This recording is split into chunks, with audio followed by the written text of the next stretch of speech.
এখন বিকেলে 5:30 বাজে বোধ হয়, না সোনামা? 4:45। নিউ বঙ্গাইগাঁওতে এসছি, ট্রেন দাঁড়িয়ে আছে। আমরা এখন একটু দই খেলাম, সোনামা খেতে পারলো না। খালি দই, দইয়ের সাথে দইয়ের ভিতরে কুচি কুচি করে আপেল কেটে নিয়ে এসেছিল, সুন্দর ছিল, ভালো লাগছিল, টেস্টি। তো আমি আগে একটু ঝালমুড়ি খেয়েছি, ওটার মধ্যে আমের চাটনিটা ছিল। ও তো আম খায় না মানে আমটা ছেড়ে দিয়েছে পুজোতে আর কি। ওটা চামচটা আমি ঢুকিয়ে দিয়েছি, বেচারা খেতে পারলো না দইটা। এখন দেখি যদি দই ওঠে।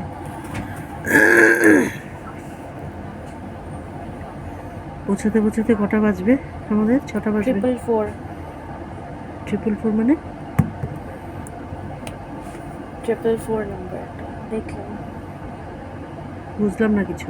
ও বুঝতে হবে না, ছাড়। ছেড়েই দিল, তোর বকায় গাড়িই ছেড়ে দিল।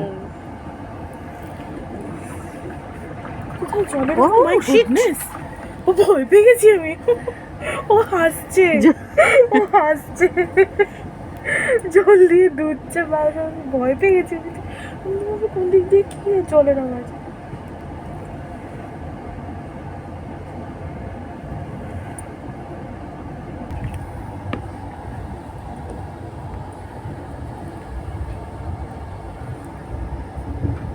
খালি ট্রেনটা পরে উঠবে বোধহয়, আলিপুরদুয়ার থেকে উঠতে পারে হয়তো।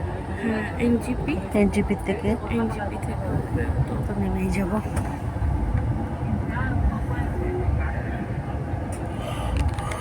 জানো ওই গেল না পুজো আমাদের এখানে, মানে কি পুজো জানি বললাম, বিহু গেল তো।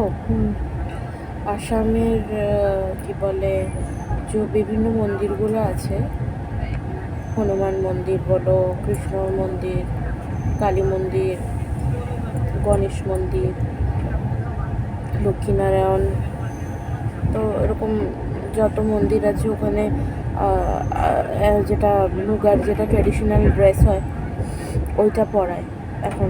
ওদিন দেখলাম ফেসবুকে, তাই কালী মন্দিরে পরাবে। ওদিন হনুমানজির একটা ফটো দিয়েছে, কি সুন্দর অসমীয়া গামছা লাগিয়ে পরিয়ে পুজো দিয়েছে ওরা।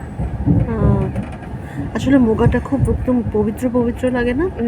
মুগার কাপড়টা ভীষণ পবিত্র পবিত্র, ঠাকুরের গায়ে পড়লে তার ওই ফুটে ওঠে, মানুষের গায়েই কেমন লাগে একটা সুন্দর।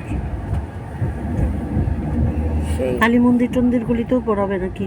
সব মন্দিরে যেরকম আমরা মানে বাঙালিরা কি লাল পাড় শাড়ি পরাই না আমরা, কলকাতায় লাল ঢাকাই শাড়ি, লাল পাড় শাড়ি পরায় এরকম, তো ওরকমই এরা মানে এখন মেখলা চাদর মেয়ে ঠাকুরদেরকে, ছেলে ঠাকুরদেরকে ধুতি পাঞ্জাবি, মুগার ধুতি পাঞ্জাবি, তারপর তোমার কি বলে অসমীয়া গামছা দিয়ে পাগড়ি বানানো।